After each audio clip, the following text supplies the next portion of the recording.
magacayga waxaa la yidhahdaa Sahra Siciid. Waxaan hadda ururka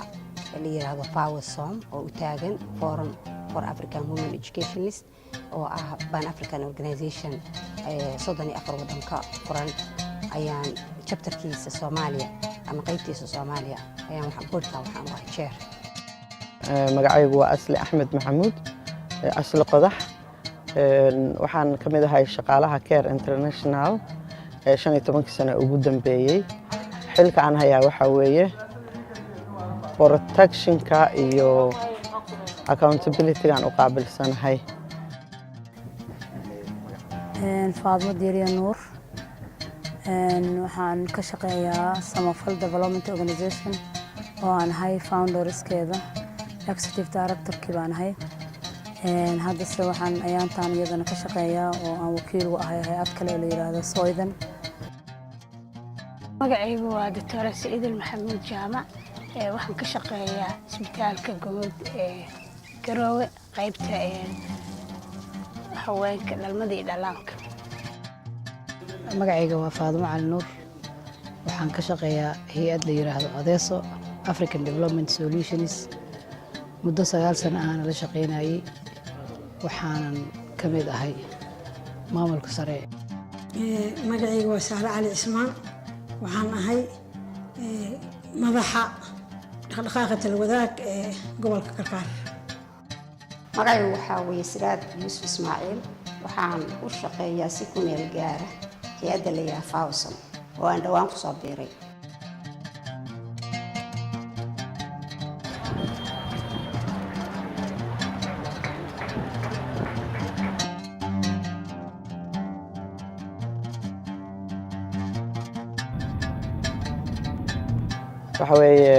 waxaan ku dhashay anigu magaalada Garowe 1965 waqti aad u fog hase ahaatee anoo aad u yar baan liiga kaxeeyay waxa la geeyay degmada Balcad oo ka tirsan gobolka Shabeellaha Dhexe. gobolka Shabeellaha Dhexe ayaan ku soo qaatay barbaarinteedii iyo gobolka Banaadir. aad baan waxaan u rajeynayay markii aan dhameystay waxbarashadayda dawladda Soomaaliya ay jirtay markaas aan haysanay fursado badan aniga iyo inta ila midka ahba waxaan filayay inaan ka gaari doono waxbarashadayada heer sare anoo u diyaarsan inaan dalka Hindiya waxbarasho u aado markaan jaamacadda dhameystay baa burburka Soomaaliya dhacay dabadeedna waxaan noqday hooyo jaamacad labaad ayaa halkaas ah jaamacadda labaad baan galay alxamdulilaahi rabbil caalamiin waxbarashadeedana waan ku shaqaystay ummadeedana waxbaan ugu taray dadkayga iyo dalkayga gaar ahaan gabdhaha oo aan ogahay in ay xilligii burburka la kulmeen caqabado aad iyo aad u fara badan.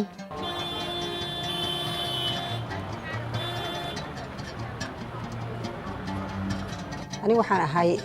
dadka israahan Puntland laga soo jeeda laakiin ku dhashay gobolada koonfureed sida magaalada caasimadda Muqdisho. halkaasaan waxbarashadayda hoose dhexe dugsiga sare iyo jaamacaddaba intaba aan halkaas ku dhamaystirtay. markaan jaamacadda dhameeyay kadibna waxaan tagay wadanka dalkaas Imaaraadka halkaas oo 4 sano iyo bar aan ka shaqeynayay bangi la yiraahdo Bangi Abu Dhabi commercial bangigaas baa 4 sano iyo bar ka shaqeynayay. markaa kadibna waxaan aaday Canada ilaa 1987 dagaalada sokeeye ka hor ilaa iyo haddana waxaan ahay qof ku nool wadankaas.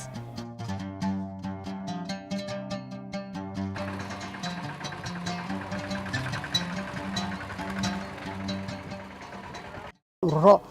samafal ah iyo ururo haweeneed oo haweenka u qareema ayaan mataqaanaa muddo badan la soo shaqeynayay. sanadkii markuu 2000 ahaa ayaan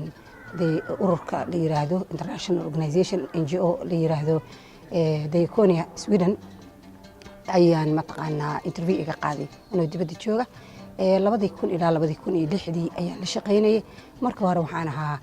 gender coordinator wax la yiraahdo ururada haweenkan la shaqeyn jiray. kadibna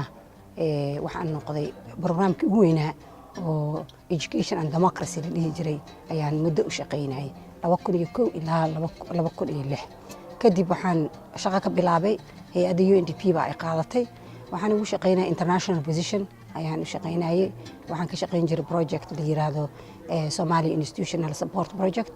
laguna taageerayay dowladdii kumeelgaarka ahayd federaalka kumeelgaarka ahayd oo allaha u naxariistay madaxweyne cabdilaahi yuusuf axmed oo madaxweynaha markuu ahaa 2010 bishii koobaad ayaan waxaan noqday ururka FAWSOM oon aasaasihiisa marka hore aan ka mid ahaa baan waxaan ka noqday national coordinator Soomaaliya oo dhan ururka inaan u noqdo goboladan Puntland ka shaqeynayay ilaa iyo 2013 national coordinator baan ahaa markaa ka bacdi baan waxaan noqday chair ama gudoomiye ka noqday boardkooda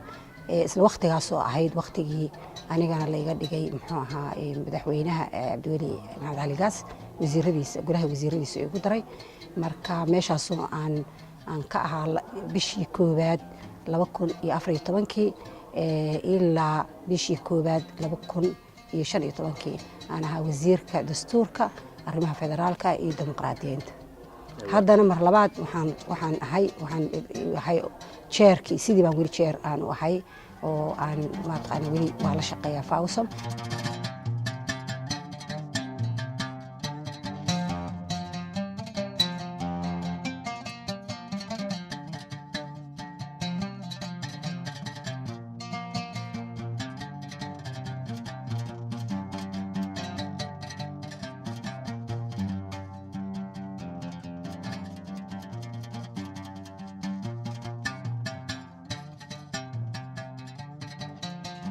FAWSOM waxay ka shaqeynaysay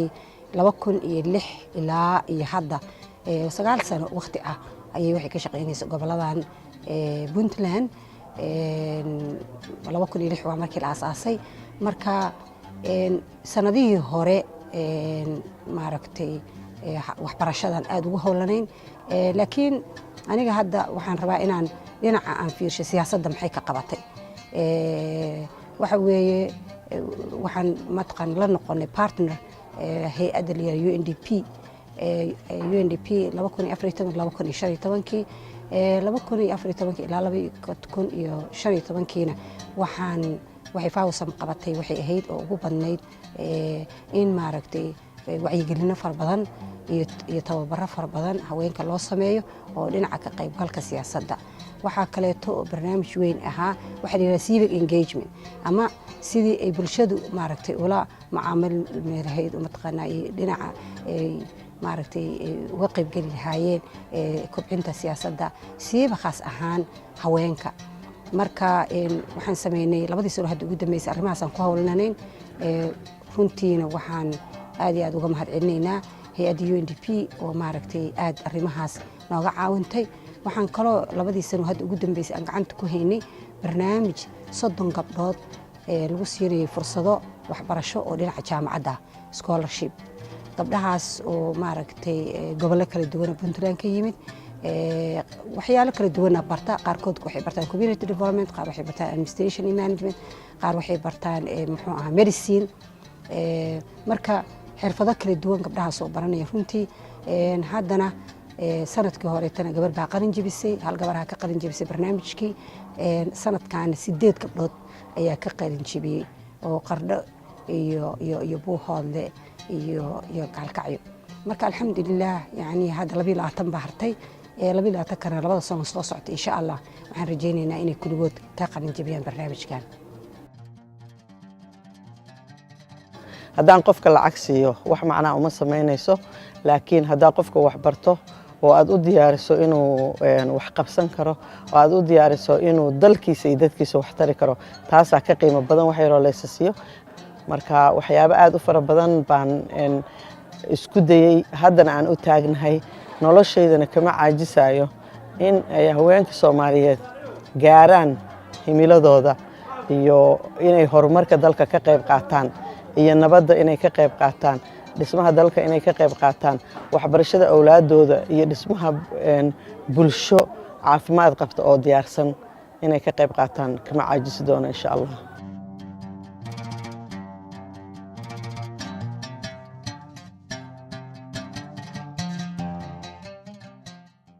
aqoonta ay leeyihiin iyo garaadkooda iyo dadnimadooda iyo jacaylka inay wax qabtaan wax kastaba ha noqotee qof walba intuu uu qaban karo gabdhaha aad buu dadaalaan wax qabtaan waxaa jirta markaad fiiriso ganacsiga suuqa waxa u badan oo ka shaqaynaya oo ama waxa u yar gadaya ama waxa u waaweyn gadaya waa gabdho waxayna ka masruufayaan waa reer gabdhuhu runtii bulshada qaybo badan bay ka qaataan diyaarna waa u yihiin haddana waa ka qayb qaadan laakiin waxaad moodaa xagga siyaasadda inay gabdhuhu ku yar yihiin gabar walbana waxay ku hamiyeysaa run ahaantii inay siyaasadda gasho ay ka shaqayso laakiin waxaad moodaa in priority-ga ragga la siiyo oo aan gabdhaha la siinin waxaana keenayaa mujtamaceena ayaa wuxuu iska yahay mujtamac ku salaysan arrimaha ninbaa wax qaban kara weli inaanay u bislayn gabadhu inay inta wiilku qabto kala qaban karto ay leadership noqon karto ay gaari karto positionka wiilashu gaareen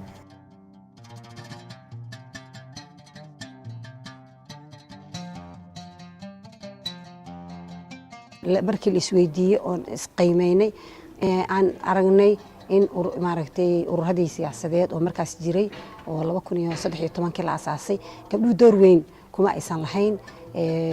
kamana ay noqon members yani meelo jagooyin sarsare marka dib markaan isu eegnay oo kale oo haddana qiimeyn aan isku sameynay waxaan ogaanay markii axsaabtii badnayd barnaamijka axsaabta badan uu fashilmay oo ay horey u socon waayey in oo dib loogu noqday inay maaragtay oday dhaqameedyadii inay soo xulaan gabdhihii inay maaragtay 2 gabdhood kaliya baarlamaankii ay galeen taas marka waxay noqotay anaga wax aan aad ugu soo baraarugno oo aan la yaabno oo dhahno maaragtay runtii idinkaaba maaragtay meesha isdhigay maadaama 5 gabdhood waagii dawladdii ugu horeysay oo 1998 la dhisay puntland laga dhisay oo mudane cabdulaahi yuusuf allah naxariistay madaxweynaha ka ahaa 5 gabdhood baan ku lahayn 5 gobol bay markaas ahayd puntland 5 gobolna midba gobol walba hal gabar ayaa maaragtay ka soo gashay baarlamaanka laakiin 2013 waxaan ogaanay inaan dib u dhac xoog leh ay nagu dhacday maalin aan taariikh akhrinay baa hadda waxa la sheegay waa dhaweed inay sameeyeen wadamo afrikadaas ka mid iyo United Arab Emirates gabdha maxay ahayd dawlayaal laakiin 1978 baa waxaan lahayn asli xasan cabaada gabar am soo proud of her waagaas gabdhahan heerar sarsare ka gaarsiisnaa marka waxaan wax soo bilowday ma SYL bay gabdhaha maxay ka dagaalami jireen waligood roolkeedu waa haysteen laakiin dagaaladii sokeeye baa dib u dhac wuxuu ku keenay iyo burburkii dhacay in haweenkii dib u dhacaan marka haweenku waligood waa soo jireen waa soo shaqaysan jireen rool walba ka mid ahaayeen wax hadda soo baxay ma aha laakiin hadda waxay rabaan roolkoodii ay lahaayeen bay waayeen roolkii in dib loo hanto oo wixii ay xaq ugu lahaayeen ilaa waa dad ma aragtay bulshada ka tirsan oo qayb muuqata aan cidna inkiri karin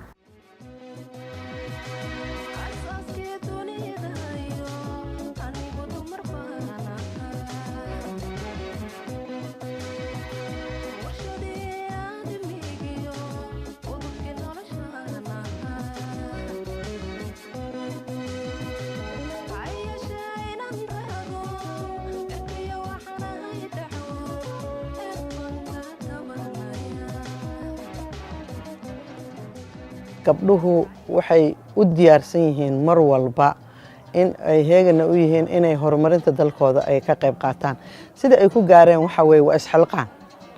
way u taagan yihiin iyaga u taagan isu xilqaamay in ay qoyska laga bilaabo ilaa iyo qaranka ay qof walba kaalinta uu ka geli karo uu ka galo qof walba meesha uu buuxin karo uu buuxiyo si hagar la'aan ah iyagoo aan waxba shuruud ah ku xirin gabdhuhu boqolkiiba waa 60 society marka boqolkiiba 60 haday yihiin masiirka ummadoo dhan ayay waxa ay tahay inay rag iyo haweenba ka soo qayb galaan siyaasadda kaliya ma aha xataa maamulka oo ay noqoto gabdhihii DG-yada inay wax ku yeeshaan agaasimayaasha inay wax ku yeeshaan commissionska maaragtay madax bannaan oo la aasaasay inay wax ku yeeshaan baarlamaanka inay wax ku yeeshaan marka wixii waa bilow runtii gabdho badan oo soo halgamay hadda watan iyo waagii la aasaasay matqan goboladan lagu soo noqday dagaalka sokeeye markuu dhacay kadib waxay jir aad iyo aad maaragtay u dadaalay NGO fara badan women's organizations fara badan arrimahaas ka shaqeeyay laakiin waxaan u maleynayaa waxa waa faano la faray kama qodna waxa loo baahan yahay arrimahaas oo dhan in gacanta dhis qabsado dawladda inay u toog hayso ururada maaragtay bulshada ayaguna sidaas oo kale raggan runtii siiba khaas ahaan dhalinyarada iyo haweenka inay gacmaha isqabsadaan ay markaa iskana kaashadaan sidii ay maaragtay siyaasadda uga soo dhex muuqan lahaayeen.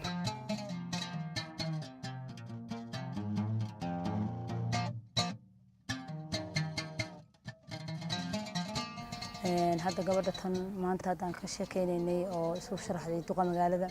gabdhihii aan dhiirigeliyey bay ka mid tahay. gabdho kale hay-aday u shaqeeyaan, kuwo kale jaamacaday dibadaha u aadeen oo waxay heleen scholarshipyo, kuwo way joogaan oo way raadinayaan, aniguna waa la raadinaynaa inay siyaasadda soo galaan. runtii aad baan ugu dhiirigeliyaa gabdhaha inay siyaasadda galaan, laakiin caqabadaa jira weli hortaagan oo aan u saamaxayn inay easygaas ku helaan.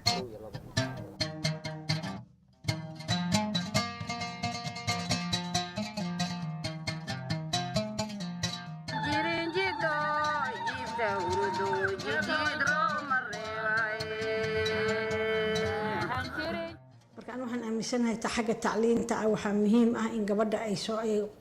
horay culayska la saaro. haddaan gabadha mar hore lasii diyaarin oo wax la barina dee hadhow waxay dad u qaban kartaaba iska yaro iyada waxay noqonaysa qof waxba garanin, waa qof iska mucsir ah oo waa qof mugdi ku nool. laakiin gabadha marka wax la baro waxyaaba badan baa laga filaa. tusaale ahaan dee Soomaaliya markii ay burburtay wixii wax qabtay oo dadka inta badan sababta bixiyay oo ilaa maantana u taagan ama wanaaga ka shaqeeya ama nabadda ka shaqeeya ama horumarka ka shaqeeya waa gabdho. marka taa waxay keenaysaa gabarna macnaha qofku wuxuu kalsoonidiisa ay buuxsamaysaa, uu qof muqdiro oo jiro oo noqonaya oo wuxuu sheegaya oo ku dhiiranaya markuu og yahay inuu wax yaqaano. qofkan waxba garanaynin walaac badan baa ku jira, waa qofan waxba garanaynin maxaa ogtahay aamis haddii la yiraahdo shaki baa galay. qofku wax garanaya uu ku dhiiran karaayo qofku wax u sheegay ama wax weydiiya. gabdhihii waxay ku soo ceshan karaan waxaa weeye in ay iyagu ay samaystaan cod ay ku midaysan yihiin, in ay ma aragtay la fariistaan, in ay weydiistaan, inay dawladda dadka ay u sheegaan gabadhi markay wax soo barato wiilkii bay la simantay maxaa ka dumeeya. marka anigu wax soo barto walaalkay waa inaan la sinaadaa oo aan helaa shaqadii meesha iiga aadaneed iyo wixii aan qaban karo. marka hadduu adduunkii oo dhan maadaama uu burbur dhacay waxaa dib loogu soo noqday wixii qabaliga ahaa. oday baa ma aragtay qofkii geli lahaa roolka siyaasadda ee qabiilka ka soo soocaya meeshii la dhihi lahaa yaa qabiilkaa wax qaban karaa. ama marka ilaahay waxaan ka rajaynaynaa waxaan qabiilka ku salaysan horta in laga xoroobo oo ay imaato dimuqraadiyad iyo one man one vote. xaqiiqatan waxaan is leeyahay xafiiska gabadhi maamulayso inuu ka fiicnaado in badan mid wiil maamulayo. sababta waxa weeye isdaba maris badan baa raggii lagu arkay. gabdhahana arrintaas waxaan filayaa inay maarad ku yarta hadday jirto, haddii kale ayay ma jirin. marka gabdhihii waa inay siyaasaddii u istaagaan, ka qayb galaan xafiisyadiina madax ka noqdaan. siyaasadda waxaa la samayn doonaa baa la malaynayaa xisbiyo, waa inay iyagu isu soo muujiyaan, xisbiyadii ay iyagu hogaamiye ka noqdaan, gabdhaha kalena ay gacan ku siiyaan oysan iyagu isla harin.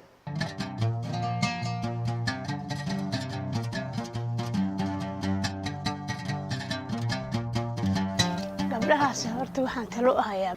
in gabdhaha horta ay marka hore iska dhisaan xagga diinta, adabka iyo maadiga wax labadaba. markay gabadhi isdhisto oo ay cilmi yeelato waxay halkaa ka baranaysaa inay rool ku leedahay asxaabtii markay fiiriso, marka diinta la fiiriyo, markay fiiriso gabdhihii hore rool madaliska ahaa. horta taas waa waxbarashada inay gabdhihii iska dhisaan. nambarka labaad inay cod yeeshaan gabdhihii oo intay isu tagaan ay samaystaan maaragtay meel ay ku wada hadli karaan, platform ay ku wada hadli karaan oo arrimahooda ooga hadli karaan. dhibaatada hadda jirta oo gabdhaha haysta waxay gabdho badan oo hami siyaasadeed ku jira oo isku dayay in ay wax doontaan. gabdhihii dhibaatooyin badan baa soo gaartay. odayaashii markay u tageen waxaa la yiri naanow kuuma hayno wiilashaan siinayna ordo iska tag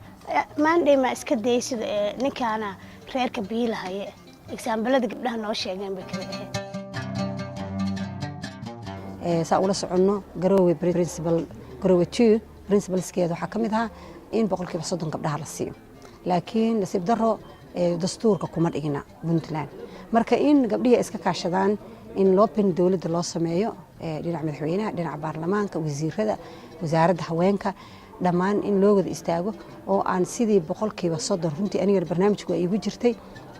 nasiib darro waqtigii iyadoon la gaarin ayaan maaragtay shaqadii ka tagay, laakiin waxaa barnaamijkii igu jiray inaan aad ugu ololeeyo 30% in gabdhaha la siiyo iyagoo 50 ama 60 ka ah mujtamaca haddana laakiin bal talaabada ugu horeysa 30% in dastuurka loogu qoro marka runtii gabdhuhu waa inay aad ugu dadaalaan inay sharciga isticmaalaan oo sharciga iyo policy-gii iyo sidii loo bedeli lahaa sidii dastuurka loo qori lahaa kan kaliya maaha laakiin xataa dowladda federaalka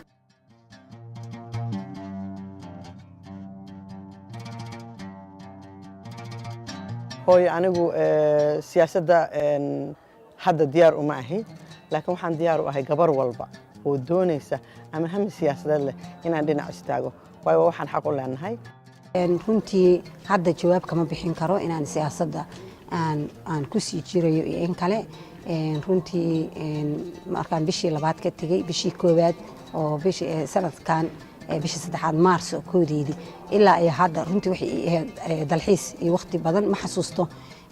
dhowr iyo 20 sano ugu dambeeyey fasax aan qaatay oo aan yani hadda inaan 7 bilood shaqo aan ahayn runtii waqti soo maray maaha waan aadan ugu faraxsanahay marka hadda wax degdeg oo igu jira inaan aniga siyaasadda aan galo ma ay jirto haddana isla markaas ma dhahayo ma gelayo ma garanayo sida ilaahay ka dhigay noqonaysaa anigu waa jeclahay geneticalina waa wax igu samaysan aabahay baa siyaasi ahaa odagaygaa siyaasi ah family siyaasi aan ka imid waa jeclahay waana rabaa inaan noqdo laadarkeedana waa ku socdaa insha allah biidni illah kariim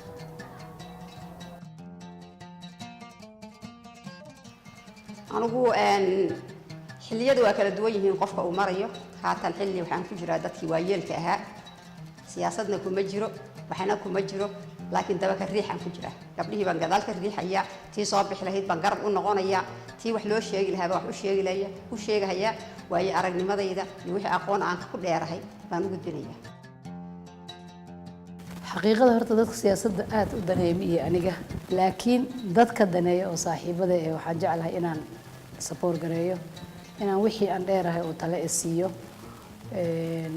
waana jeclaan lahaa in nambarka ugu badan ay helaan gabdhaha